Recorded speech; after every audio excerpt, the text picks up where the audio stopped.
Kyle, is that a mime behind you? Oh, Earl? Yeah, That's my roommate. He is really, really still. He holds very still all the time. that's cool. He's like one of those guys in the quarter. That's right. Yep. That's awesome. Makes a little extra cash to pay rent. Love it. Love that for you.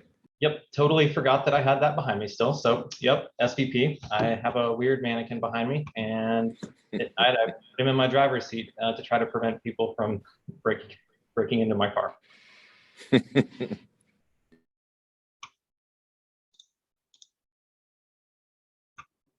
All right. So we are now at 68 people. So we're going to go ahead and get started. I'm going to share.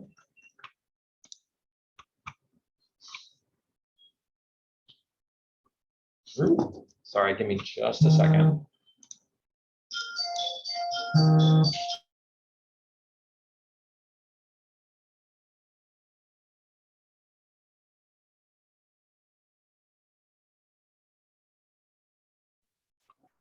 All right, thanks for your patience. All right, so all team meeting. Today is July 28th. It is Thursday. I got the date right today. So agenda quickly. We have a great meeting today. Claire's going to lead us through a client story.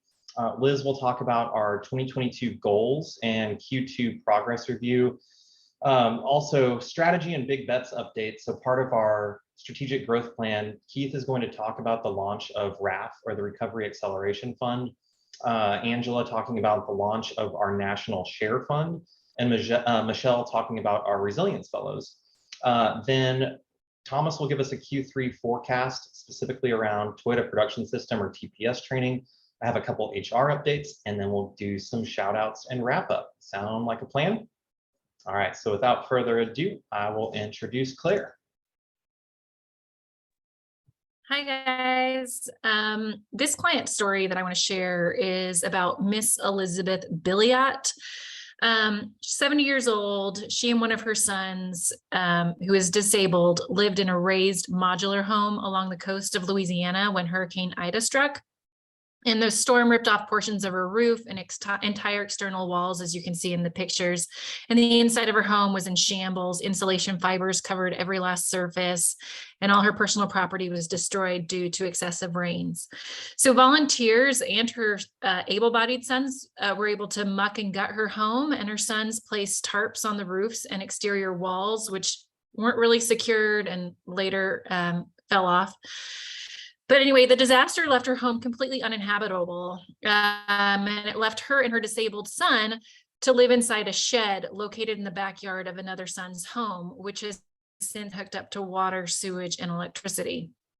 She had no insurance and is living off of a fixed income of under $2,500 per month in Social Security benefits. So FEMA assistance is the needed lifeline to make Miss Elizabeth's home habitable once more. Miss Elizabeth applied for FEMA assistance and received an initial award of around $17,000 for home repair and $4,600 for personal property. But the money she received from FEMA was not enough to even fix a portion of her home or cover the cost of damage to her personal property. She's part of the Pontchartrain Indian tribe, and the Indian tribe ISCN liaison referred Miss Elizabeth to SBP to assist in the appeals process. And we sent in appeals on Miss Elizabeth's behalf for both home repair and personal property. The contractor estimates that we had received from a contractor that we partner with showed that the extent of damage on the building itself, on the home itself, was over or nearly $120,000, which far exceeds the $17,000 she initially received. So when we submitted the home repair appeal on Miss Elizabeth's behalf, FEMA then allocated her an additional $14,687 in funding. That totaled over $31,000 in home repair awards, which is near the maximum FEMA allotted award for home repair, which is $36,000. So that's fantastic. Really glad that she was able to get nearly double the amount of award that she initially received. And we've also appealed for personal property. The initial appeal that we submitted was denied, but we've since learned that because her initial home repair award was only $17,000, and now that they've allocated additional funds for home repair, indicating that the damage far exceeded what FEMA initially indicated, we're hoping to, in a reappeal, that she will receive additional funds for personal property. And that is our success story for Miss Elizabeth as we continue working forward. And we have thousands of stories like this, and so pleased that we're able to assist survivors access additional funding from FEMA. Awesome. Fantastic, Claire. Thank you so much for the update. All right. So now we'll switch to Liz to go through the 2022 goal scorecard. Hi, everybody. Good to see you all. Thank you, Claire and FEMA appeals team, for the really important work that you're doing. Just for everyone's awareness, so far we're seeing more than 65% of applicants that we help file an appeal get additional funding. 65%.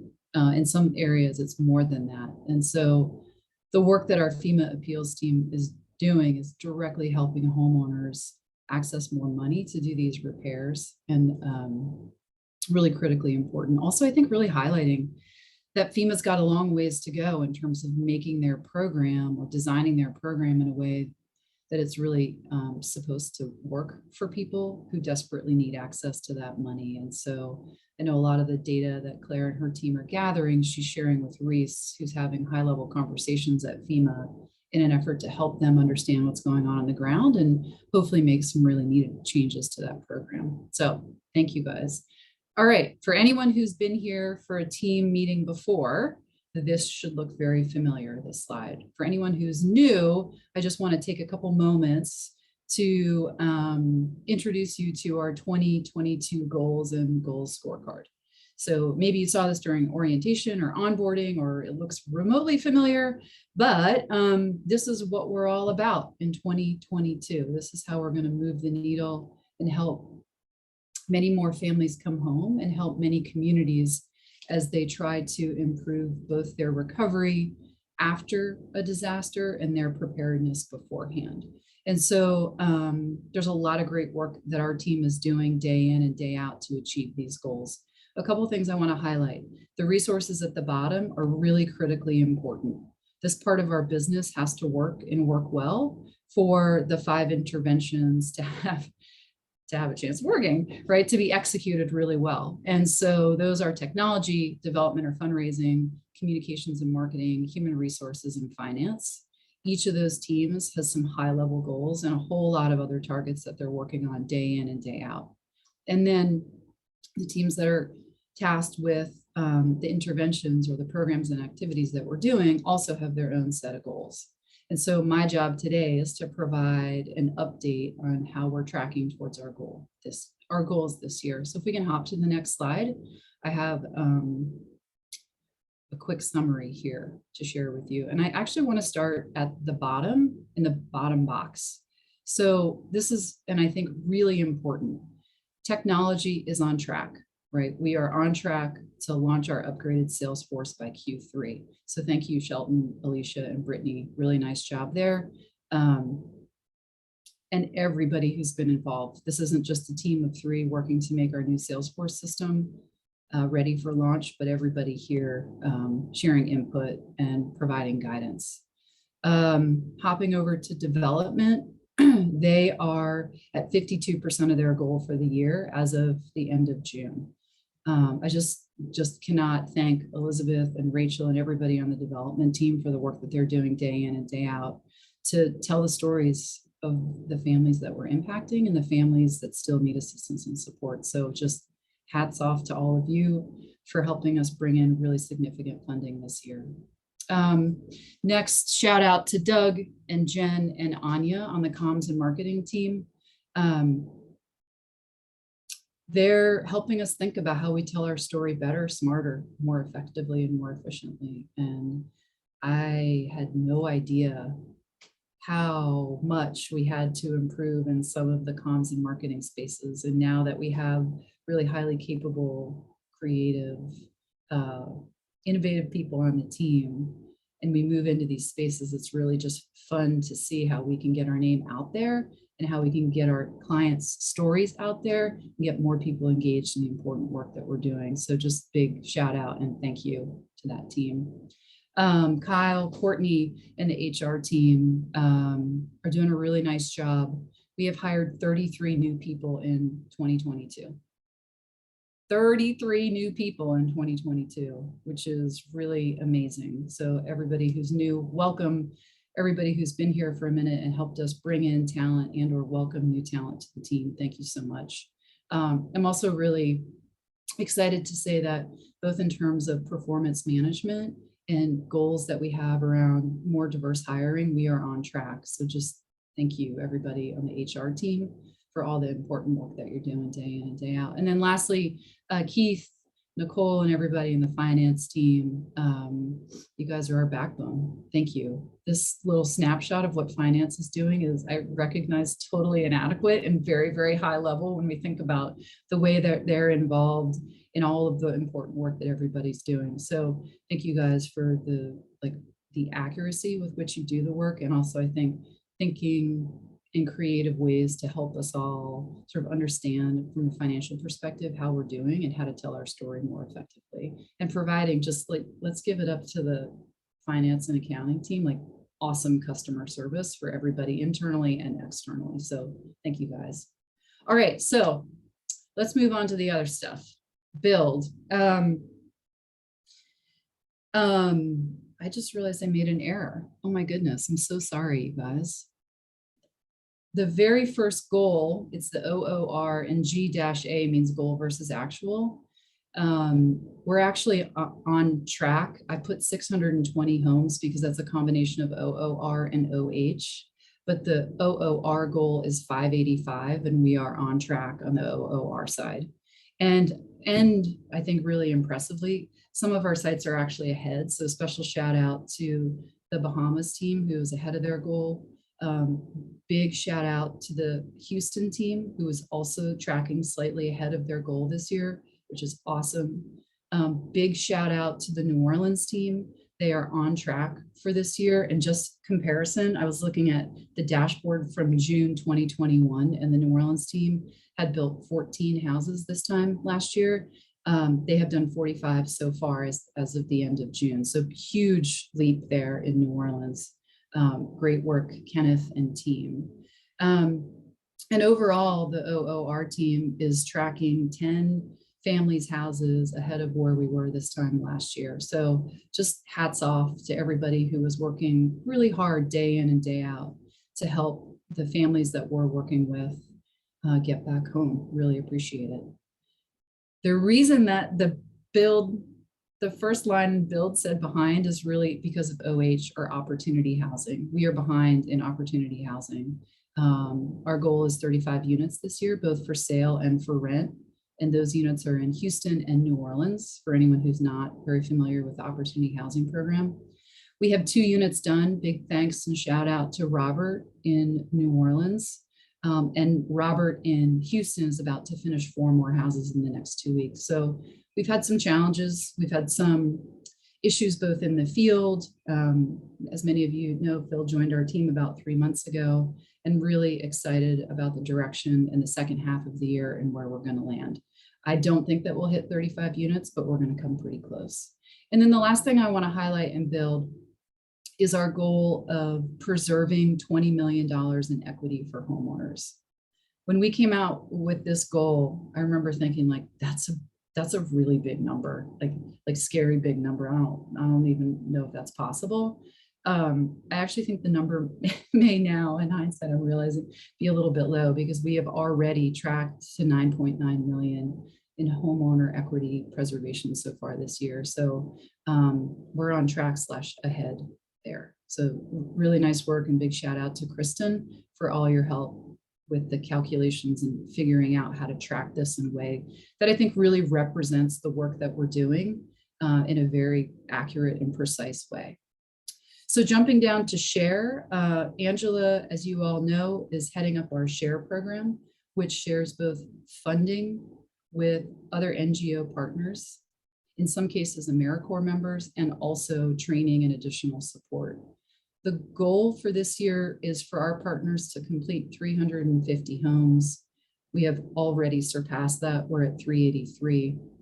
I think a big part of that is homes from Winter Storm Uri grantees. They were able to do a higher volume than we had anticipated because the jobs are a little bit smaller. So I don't want to take away from all that SHARE has accomplished, but instead to provide a little bit of context. So on average, the jobs are coming in a little bit smaller than we had anticipated. The other piece, the other really big goal for SHARE is to raise and award $4.6 million. We're currently behind there, although one thing I do want to highlight, in case anyone asks y'all, what's up with this National SHARE Fund? We did just announce a $1 million SHARE Fund that any NGO that's working in a federally declared disaster across the United States is eligible to apply for. And so far, we have received $6 million in requests. And we're learning about places, candidly, that we just didn't have any visibility into, places that are struggling with long-term recovery and just don't have a lot of support. The good news is that some of the grants that or requests that we received, we actually do have funding partners in those areas.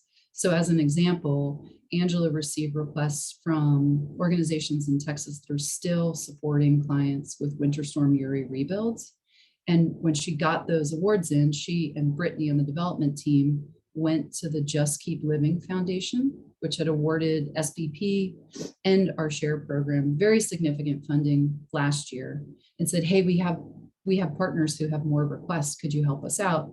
And they very quickly turned around and awarded us almost $300,000 that we can now award to those grantees. So while we know we won't be able to fill $6 million worth of requests, we're trying to be good dot connectors and figure out if we have funders in any of these communities with existing relationships so that we can help to fill some of those requests that way.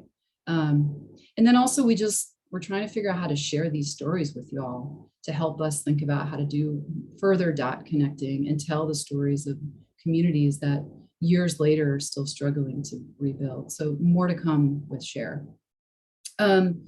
So on Prepare, I'm really excited to announce that we have a new colleague who's starting on Monday. Her name is Helen Wiley, and she will be the director of the Prepare program.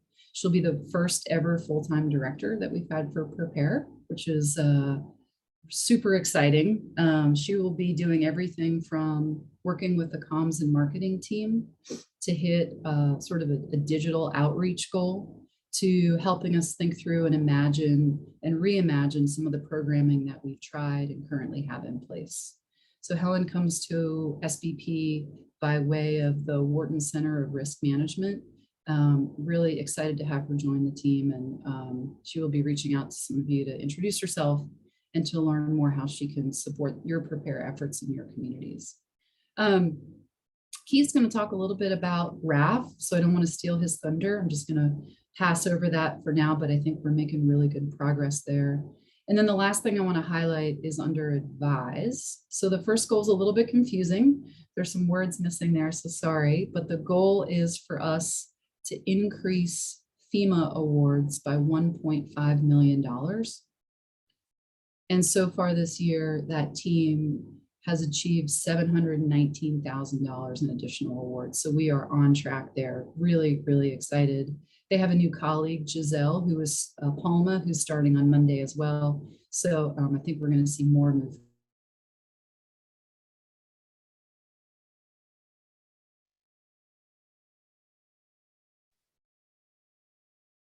Liz, it looks like you might have frozen.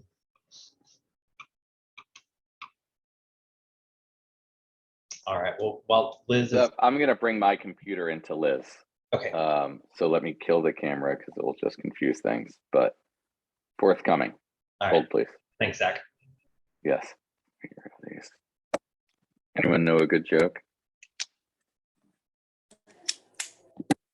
How do you get a tissue to dance? You put a little boogie in it. Why do they keep gates around cemeteries? Hey, Oh, she's back. sorry, you guys. I don't know where I got cut off. Whoa, there's a pending dad joke here, Liz. Let's let it happen. Come on, this is good material. Oh, I'm sorry. Go with the dad joke. Go. The question is, why do they keep gates around cemeteries? This one's a little dark. Because people are always dying to get in.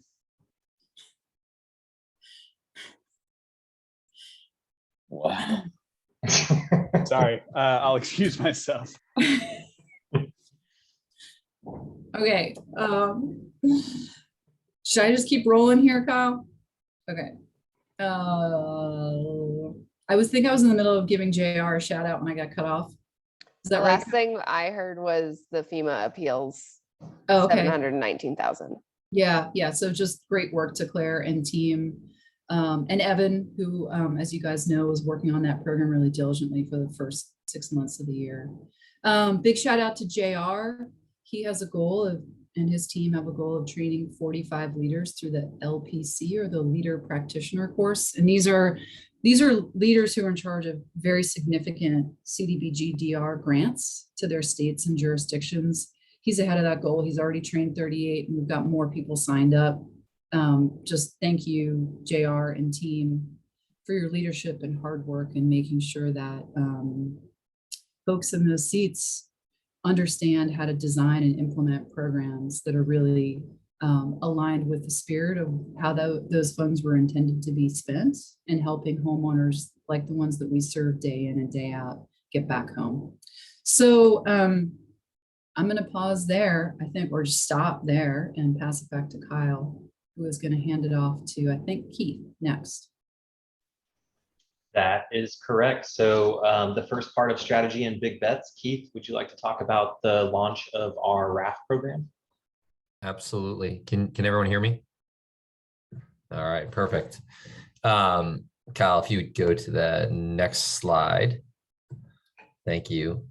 I think most of you by now understand or know what the RAF is, but for those of you that are new, I think at a very high level, the RAF program is a bridge funding gap that will allow us to pre-qualify eligible borrowers that will be able to get funding from the state through the CDBG disaster recovery program to start those repairs today with us.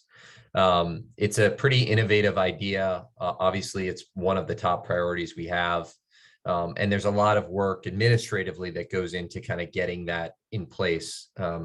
Again, one of the main components of that is trying to create what is really a market rate loan. So there isn't this duplication of benefits. Obviously, for those of you that know, this duplication of benefits takes away from the potential funding that might exist. And so we feel really fortunate to have partnered with Credit Human, which you'll see here a little bit shortly here, that they understand the program and are willing to work with us. But at the end of the day, all of this, we can talk about this, in theory. Actually, practically speaking, getting funders and investors to think about this and see the value is really important, and it's hard. But I think with the support of this team, we've been able to generate we've been able to inject about $1.6 million into the program through commitments and certainly some equity contribution on our end. But we're excited about that. For context, we think that each repair could be somewhere on average about $30,000. So to date, we could probably perform, again, I'm the CFO, so I should be able to do math, but I think that's getting close to 50 or 60 homes. So a lot there. We're excited about it, and it's coming and moving quickly. The biggest risk to the program, or I guess challenge here, I'll say it that way, is really finding the right candidates. So again, the qualifications for these candidates is roughly the same. It's been that way for years. Restore program had the same qualification years ago during the floods. One of the biggest components of that qualifications is finding homeowners that are below 50% AMI, at least initially as we launch this program. Steve and Grace are doing an awesome job. They've vetted 300 candidates thus far. Unfortunately, we only have about 20 that are pre-qualifying. But what I will say is the efforts we're starting to take on here to really drive awareness and talk about this program are working. So since July 1st, month over month, we saw 100% increase in call volume. I'm very excited about the work that Jen did and Anya, with Anya's support too, is in launching kind of the full scale marketing campaign. So that will run here, or actually it launched fully here. It's a combination of both radio, digital ads, social media, and even a couple of billboards on I-10, which will be exciting both for our brand and what we do, but also just to bring the attention that rightfully is owed to these clients that are needing help. Beyond that, I think our focus is really just, again, operationalizing this. So getting clients, pre-qualifying, walking homes, engaging with contractors. A major component to the RAF program, right, is being able to negotiate at scale. That negotiation allows us to fund the program. And so we've started to, in fact, we've locked in a contractor that has already committed to a discount to Xactimate. So we're excited about that, but there are others that need to be had. We're lucky that the one that we did find is one that we used during to develop our L9 project, Legacy. And so we believe they'll have the breadth and scope of what we're trying to achieve here to kind of execute well. And then lastly, I guess I would just end to say that, interestingly, I think as much as we do here, it's really key to have that dialogue with the state. And while we're not asking for special treatment, I think we are asking them to consider the value that this program can offer, not only for the clients here that we're serving, in the aftermath of Ida, but really for future events and to future disaster recovery programs. It really is. It really has, unlimited upside here if done right, and if others can kind of see, I guess, the steps that are being taken here to ultimately get people home more quickly. I'll pause there. Are there any questions? This is a huge priority for us as an organization this year, and honestly, I think we're executing. So I'm excited about where we are, and hopefully we'll be starting our first RAF construction project in the coming weeks.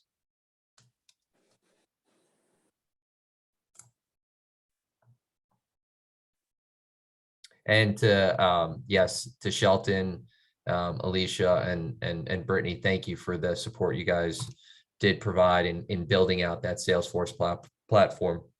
We needed that, and it'll allow us to house all the records in a singular source, which record keeping is going to be the most important thing we do here, right? So yeah, thanks for making that known, Zach.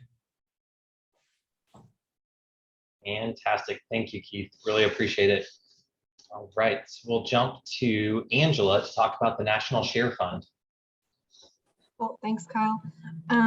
So I'm not sure if you're all familiar with Share. I'll do a quick elevator pitch. If you're not, if you just come on board, welcome. I'm Angela. So Share is basically the embodiment of SVP's value Yogaten, which means, very simply, if you do it well, you have a responsibility to share it.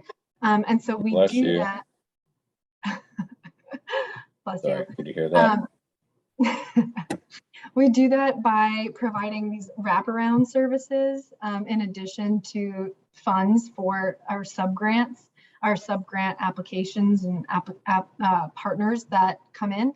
So what that means is, in addition to funds, we, meaning me and our Advise program and Claire with our FEMA program, are able to provide all of these other training services. So what does this fund specifically provide? So this is our first time SVP has done a national RFP, request for proposals, out to anybody, any agency in the US who is supporting survivors after a federally declared disaster that's happened in the past 5 years. I know Liz mentioned it earlier. And that can be to groups that have been doing a traditional rebuild in their community, but also for groups that are 501c3s, maybe have a different blue sky mission, but are responding deeply to a need in their community after a disaster, and just pivoting to now support those rebuild needs. So we're happy to support a group such as that, or a more traditional rebuild group as well. So that's kind of the what and who it supports. We're open to supporting survivors, not just that have received individual assistance in their declaration, but also public assistance and hazard mitigation assistance grants from FEMA.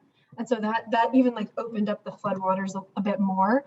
So all of that kind of created a $6 million request from 24 applicants in 12 different states across the country. I've said, I think I'm pretty well versed on disasters that have happened recently, but there were requests for disasters that I'd never heard of. So it was a really good educational moment for, I think, all of us.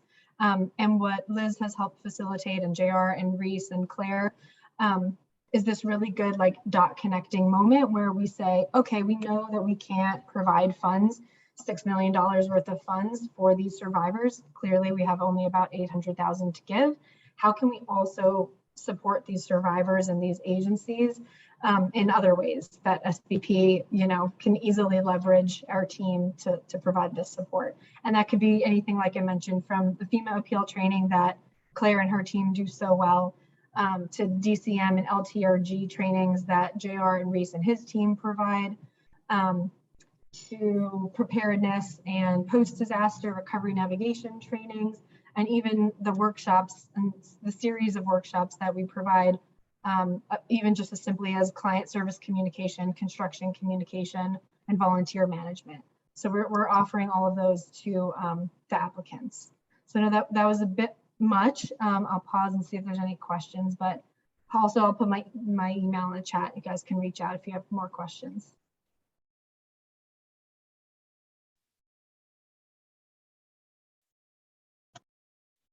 All right, great. Thank you, Angela. And last but certainly not least, Michelle, to talk about our Recovery Fellows. Hey, everybody. For anybody that's new or hasn't heard about our Resilience and Recovery Fellows program, I am our Resilience and Recovery Fellows program director. It's one of our big bets is to establish this Resilience Fellows program. And kind of background on the program itself. We obviously know that disasters are happening more and more often. And the communities, the small to medium sized communities that do not have the resources are historically underinvested in when it comes to disaster recovery and mitigation funding sources. So the program itself, we are placing fellows in disaster impacted communities, and what those fellows will be doing is they are going to be embedded in the local government. Our first community is Lake Charles, Louisiana, which is the most disaster affected city in our nation's history. But so our first hire, Matthew Wheeler, what his job is going to be doing is working directly with the local government of Lake Charles to help them increase a focus on recovery and resiliency. And so what he'll be doing is finding innovative resilience and mitigation projects that'll benefit the city's residents, and then prioritize those projects based on impact and feasibility, and then be able to prioritize those with the city leadership, find creative funding sources, whether that is traditional HUD funding through community development block grants or American Rescue Plan Act funds or FEMA BRIC or any number of different sources that exist out in the disaster recovery industry, and then be able to do a funding gap analysis and do some grant development and writing activities to be able to fill those funding gaps. So an update on kind of where we're at so far. We hired our first recovery fellow, Matthew Wheeler. He started at the beginning of this month, and he is in Lake Charles. we have identified our second community, which is going to be Terrebonne Parish in Southeast Louisiana. And then as of right now, we are working with the development team to try and go after additional grant funding to support placing fellows in both South Carolina and Mississippi. And then our next steps for kind of what we are going to be trying to do for the rest of this year and into next year with the program is our first priority is to hire a fellow for Terrebonne Parish. The HR team has been doing amazing. We are currently in that hiring process, but just kind of shout out if anyone does not remember. If you know anyone in Southeast Louisiana that has disaster recovery experience and would be interested in doing this, if you refer a team member, you can get $500 referral bonus. But, and then after we hire a fellow, the fellows that we do have are going to be researching existing plans, so hazard mitigation plans, community development plans, and then obviously they're going to be in constant communication with local officials to figure out what projects already exist that maybe aren't fully scoped out or don't have funding sources. And then they're going to obviously do stakeholder engagement. But part of that is the whole point of this is to be able to elevate the voices of those vulnerable populations that are historically left out of the conversation. And then identify and access funding for those priority projects. And then, like I said earlier, do the funding gap analysis, grant writing, and then eventually, ideally, the whole point of this is that it's a proof of concept for these local governments to be able to understand what having a resilience fellow in their office that they're would be able to provide for them. So the fellows will complete a plan for the sustainability of their position within their placement office. And then kind of just other random tidbits. Each fellow's goal is to secure or influence at least $5 million in additional resilience and mitigation funding for their respective communities, and to be able to document their best practices on what does work, what doesn't work. And I will leave it there. And if anybody has any questions, let me know.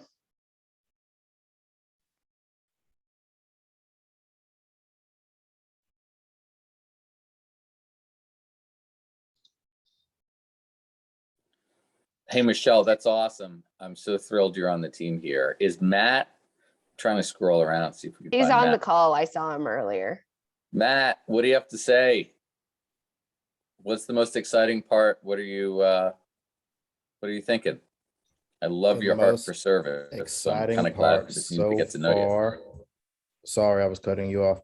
The most exciting part so far has been connecting with the ops team here in Southwest Lake Charles and picking up, not necessarily picking up where they left off, but helping carry the load down here. You know, they've got a lot going on, obviously, with the hurricanes and floods and ice storms and everything that's happened in the last couple of years. So being able to work hand in hand with these guys and get this community back on their feet, it's pretty cool so far. Awesome. All right. Well, thank you all so much. Okay, so next up we have a 5-minute break. Let us take a bio break, do what you would like to do. Go ahead, and if you have your camera on, you're welcome to turn it off, and then we can hop back on here in 5 minutes. So it's 1:41 Central. Let's meet back at 1:46 Central. Thank you.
All right, we've got the 1-minute warning.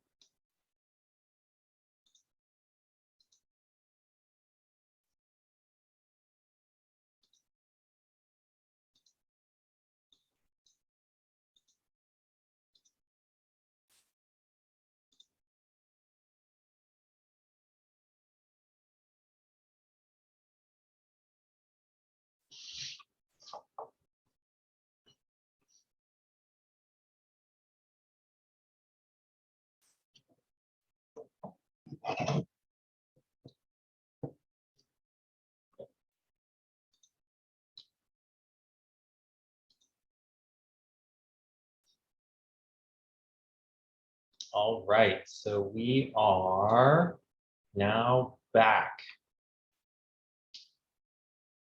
So if you can, let me know, give me a thumbs up if you are back at your seat or turn your camera on. And then we can go ahead and move on to Thomas. All Thanks, right. Kyle. Hey, folks. So I'm going to take a couple of minutes and forecast what lies ahead in reintegrating or just refamiliarizing the wider SVP team with the Toyota Production System and our culture of continuous improvement. So there are a couple of slides here. I want to start with this one and just kind of bring us back to the beginning with Toyota. So in 2011, Toyota, who had been doing quite a bit of consulting through their Toyota Support and Services Center, created kind of the secondary arm to serve as a nonprofit consultant and support piece. And so in 2010, 2011, they identified SVP as their first sort of nonprofit group they wanted to invest in.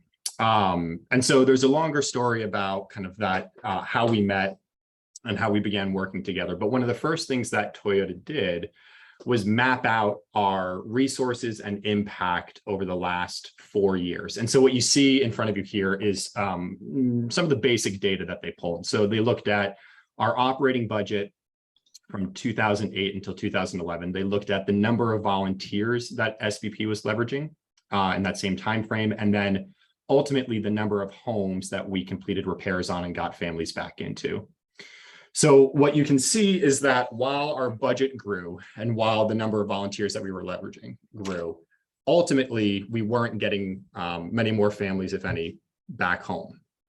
And so Toyota put this in front of the leadership team at the time, and then asked a really basic question. And that question was, do y'all talk about problems?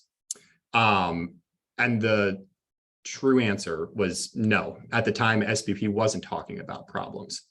And it was in that moment, and then in the months and the years since then, where Toyota really introduced this, this culture and this philosophy of continuous improvement.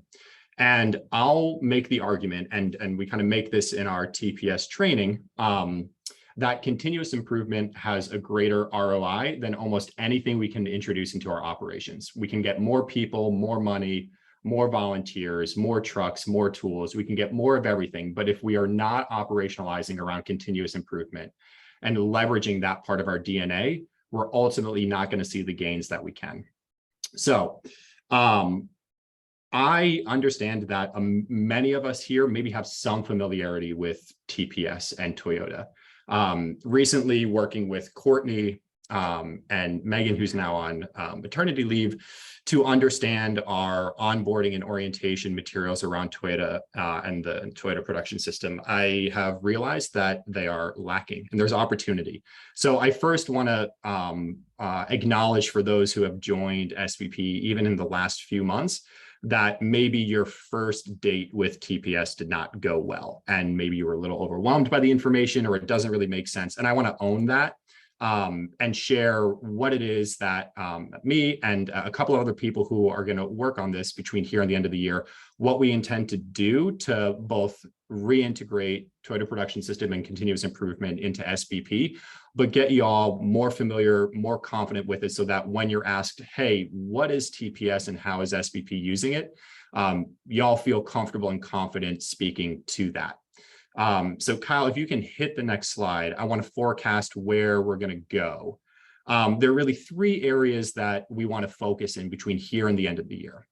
The first is a wide understanding of what TPS is.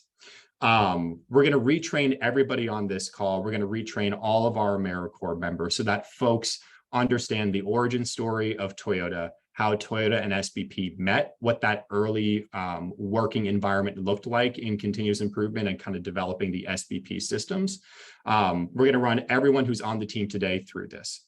And then second, we're going to make sure that the first time that an AmeriCorps member or a new hire meets this TPS content, that it helps to kind of plant seeds, but doesn't intend to get everyone up to speed immediately on a 5 why problem-solving process or the technicals of how we use our whiteboard. We want to make sure that when people meet TPS and SBP for the first time, it's interesting and it's warm and it's inviting. So that's the first thing. We're going to invest in a wider understanding of TPS.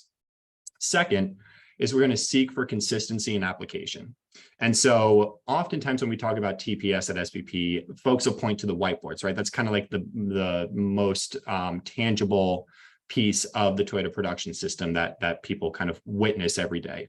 And without a doubt, whiteboarding and tracking ahead or behind and setting kind of those bogeys, that is a part of continuous improvement and the Toyota production system.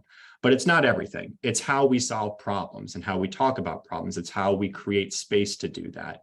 It's leveraging pull systems and an apparatus that will show us when we're low on inventory, whether it's client or volunteer or tool or material, and it speaks to us. So there's a number of ways that we apply TPS naturally today that we'll refamiliarize ourselves with, but also when we recognize that sites are exercising TPS in a way that is driving down time, increasing output, we're going to share that across operating sites. I know that most of us on this call are working on things other than the build intervention, but I'll give you a great example. I think it's a very good example. I shouldn't say it's a great example. That's leading.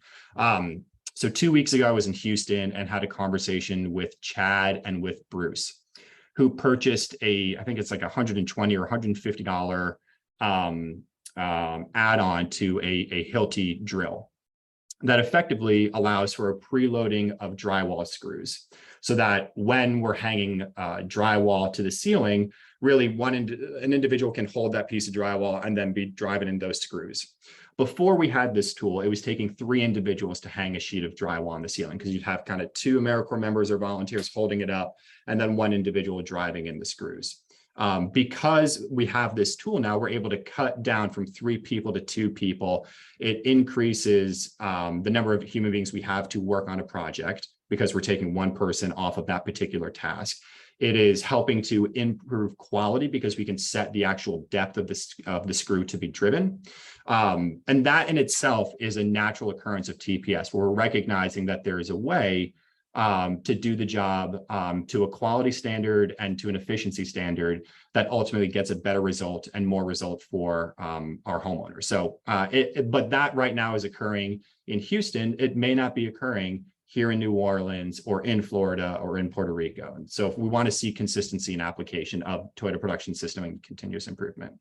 And then finally, we want to ensure that from the AmeriCorps member to the manager, to the leader, to the director, across the organization, we are exercising whole continuous improvement. So for each department, outside of build, for each department within SBP and within build, we're going to implement a shop floor focus via these monthly all team meetings. So each one of our departments, we're a part of some sort of monthly huddle with our supervisors and our teams to understand how we're performing, where there's drift, what it is that we can be doing. What we want to institute is this space for those of us who are on the shop floor, either hunting and completing grant applications, or vetting nonprofit partners to award share funds to, or driving our opportunity housing program, that there is a designated moment for those of us that are on the shop floor, keeping the assembly line moving. We have an opportunity to say, hey, this one part of the process, it's just not working as well as it could, and driving the investment and the assurance in SBP's desire to have continuous improvement within each of us and with each level of the organization consistently. And so we're going to make sure that you all feel equipped, empowered, and that you have the creative space to exercise these monthly shop floor focus moments where we're really driving towards improvement for the communities that need us. So that's what's to come. Over the next 6 months, you'll hear much more from me and a couple of folks that I'm excited to get to work with on this. And hopefully on the other side of it, you'll feel empowered and inspired by what Toyota has done for SBP, how continuous improvement continues to drive SBP. So I'm looking forward to working with you all on it. And if you have questions, you can reach out. Thanks. Fantastic, Thomas. Thank you so much. Awesome, exciting stuff.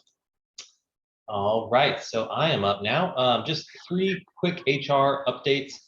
As y'all know, we are well into hurricane season, 2 months, in fact. And if you think back on some of the larger hurricanes that have hit, made landfall, Laura in late August, Ida, late August, Katrina, late August, Sandy, late October, early November.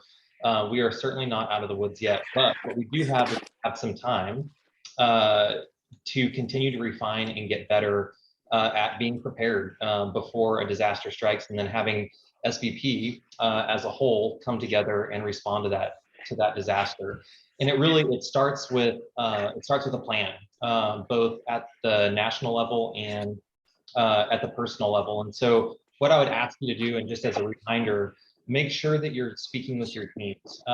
Your teams first around personal preparedness and having hurricane supplies ready. Making sure that our clients, if there is a named storm that is heading towards an area that we operate in, they're reaching out to clients and providing them with our resource guide. And then closer to landfall, that we're securing our assets. I'm also going to send out, I know we've had a number of new people join the team, both AmeriCorps and staff, since the evacuation survey went out a little bit ago. Please make sure, I'm going to send it out to everybody in the organization. You do not need to fill it out if nothing has changed and you've already filled it out.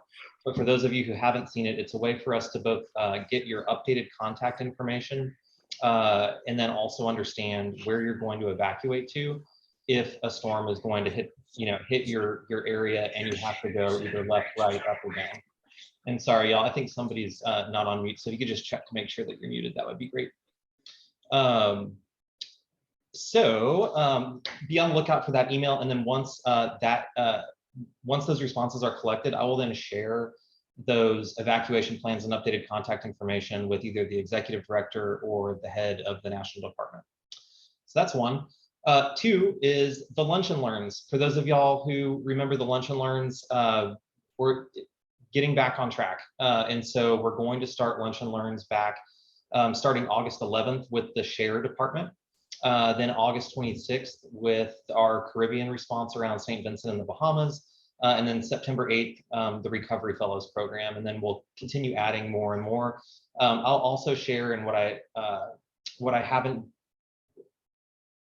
I'm now blanking. I don't recall, and I think I have uploaded the links to the employee resource guide of the previous Lunch and Learns that we've done.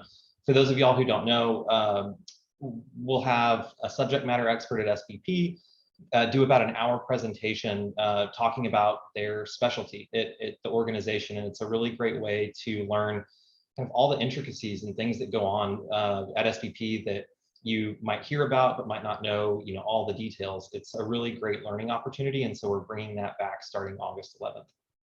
And then last but not least, thank you all for going through open enrollment. I know it's a pain to log in, to remember passwords, to reset passwords, but we're complete. And just as a reminder, if you selected any different plans or different benefits, those all start August 1st. And then if there's changes to deductions, those will be reflected on not this paycheck that's coming out at the end of the week, but the one in the middle of August. And please remember, if you have any questions throughout this program year, if any issues come up, any concerns, please do not hesitate to reach out to me, Courtney, or Hub, because we are here to help. So with that, we are going to jump to shout outs. And so we have a number of new team members who might not have seen this done before, but we can use the chat box, or we can just come off mute and shout out someone who's living our values, who you want the team to know about. And I'm going to start first, and it's not a person, it's a department full of people, but the AmeriCorps department. All of our AmeriCorps program managers, Jessica, Andrea, Mike, Megan now, who's on maternity leave. It has been a very, very challenging year to recruit AmeriCorps members, and not just at SVP, but across all AmeriCorps programs across the country. In fact, at the AmeriCorps Symposium, they gave kind of tips and tricks on how to recruit AmeriCorps members, and it was things that were taken really right out of SVP's playbook. This is the first month that we have exceeded our application numbers in quite some time. Applications lead to first round, second round interviews, and eventually members coming in the door. With the leadership, or with Mike's leadership, that team has been extremely creative, very full of perseverance, and really making sure that we can fill as many AmeriCorps member slots in this grant year before we move on to the next grant year and utilize the same strategy that we have kind of in some ways painstakingly gone through to figure out. So just shout out to all of that team. They have done just an exceptional job and really stuck with it. If you think, steering through turbulence and time matters on your route, that is them. So huge props, y'all. I want to shout out to Kristen Monteleone for unleashing it with her spreadsheet and formula technological abilities to be able to fix my team's spreadsheets in order for us to do our work. So thank you so much. Awesome. I'll shout out to the Houston team. I had a great dinner with everybody this Monday. Their commitment to clients is everything we could hope for. They're funny, they're kind, and they're working their tail off, driving awesome results. Way to go, Houston team.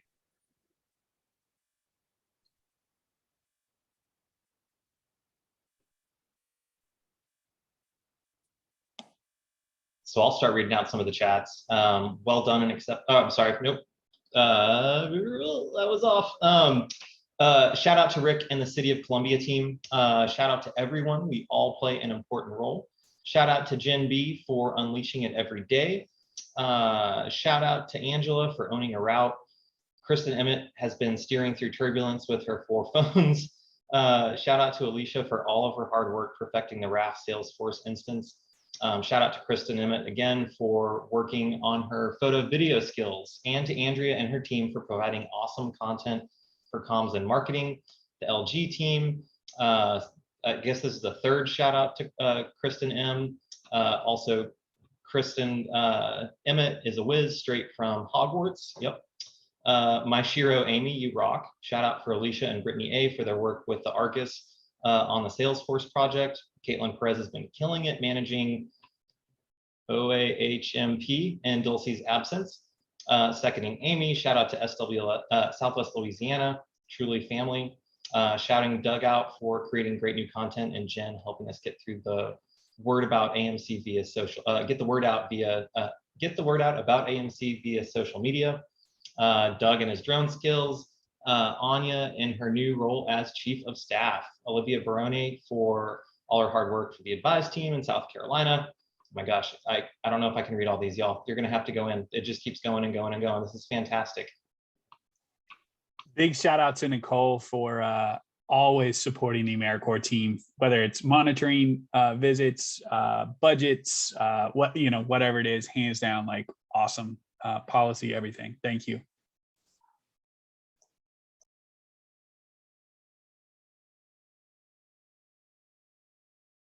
Loving it. And just as a reminder, y'all, we record these and we'll send this and the chat log out too.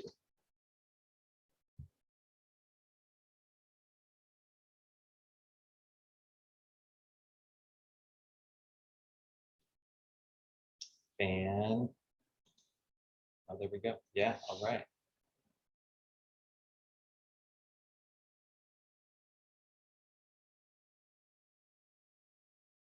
They just keep coming in. This is fantastic. Love it. All right, everybody. Well, I want to thank you all for your time today, your attention, for those of y'all who presented, for the shout outs, just absolutely awesome. We'll send this recording out. We'll send out the chat log, but thank you. Have a great rest of your Thursday and see you tomorrow.